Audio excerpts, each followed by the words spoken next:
Era uma vez um pequeno urso e um pequeno tigre.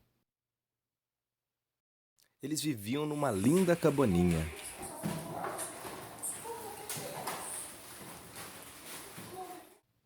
Todos os dias, o pequeno urso pescava. O urso preparava o jantar todas as noites, porque ele gostava de cozinhar. Como gostaria do peixe? Com sal e pimenta ou com cebolas e feijões?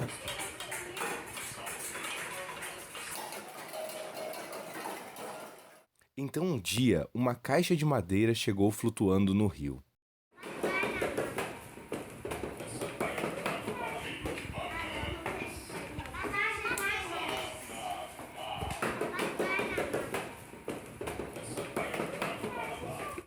Panamá.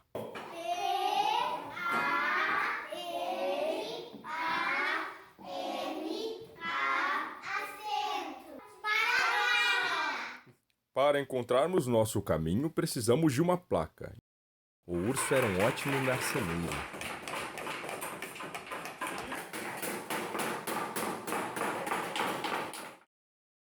E a placa logo ficou pronta.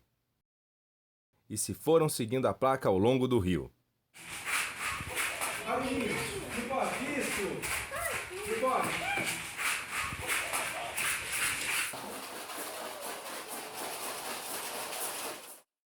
Ainda por cima, começou a chover e a água pingava do céu. Durante a noite, todos sonharam com o Panamá. É uma belíssima balsa! Puseram a balsa no rio e navegaram até o outro lado.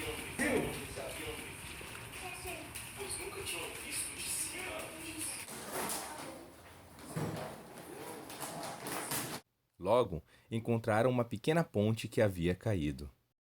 Teremos que consertar a ponte. Do outro lado da ponte, encontraram a senhora Corva. Os pássaros não são tontos. A corva voou para o galho mais alto da árvore e pediu para que eles lhe seguissem. Temos que segui-la! Subindo!